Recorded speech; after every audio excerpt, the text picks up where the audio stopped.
என் மூலமாக என்னோட எக்ஸ்பீரியன்ஸ் மூலமாக நான் என்ன சொல்ல விரும்புகிறேன்னா, தைரியமாக இருங்க. தைரியமாக உங்கள் ஸ்டெப்பை மட்டும் எடுத்து வைங்க அப்படிங்கிறத நான் கண்டிப்பாக சொல்லிக்க ஆசைப்பட்றேன். ஏன்னா இங்கே சுற்றி இருக்கிற எல்லாருமே வந்து நம்மளை டவுன் பண்ண தான் பார்ப்பாங்க. நம்ம கான்ஃபிடென்ஸை எவ்வளோக்கு எவ்வளோ டவுன் பண்ண முடியும், நம்மளை வந்து ரொம்ப லோவாக ஃபீல் பண்ண வைக்க முடியும் அப்படிங்கிறது தான் தொடர்ந்து நிறைய பேர் பண்ணிகிட்டே இருக்கிறாங்க. குறிப்பாக நம்ம நட்பு வட்டாரமும் சேர்த்து தான் சொல்கிறேன். ஏன்னா நம்ம நட்பு வட்டாரம் தான் நம்மளை பயங்கரமாக கை கொடுத்து தூக்கி விடணும், நீ உன்னால் முடியும், உன்னால் பண்ண முடியும் அப்படின்னு. பட் ஆனால் ஒரு ஒரு அவங்க மேலே இருக்க ஒரு அக்கறையின் பேரால் வந்து ரொம்ப பயத்தை மட்டுமே திணிச்சிட்டே இருக்கிறது இருக்குல்ல.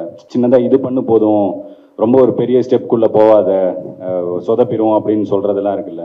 பட் அப்படி சொல்கிறதெல்லாம் வந்து யாருமே தயவு செஞ்சு நம்பாதீங்க. இந்த படத்தில் ஜமால ஒரு டைலாக் அதுதான் வச்சுருந்தேன், உனக்கு திறமை இருக்குன்னு நீ தான் சொல்லணும்.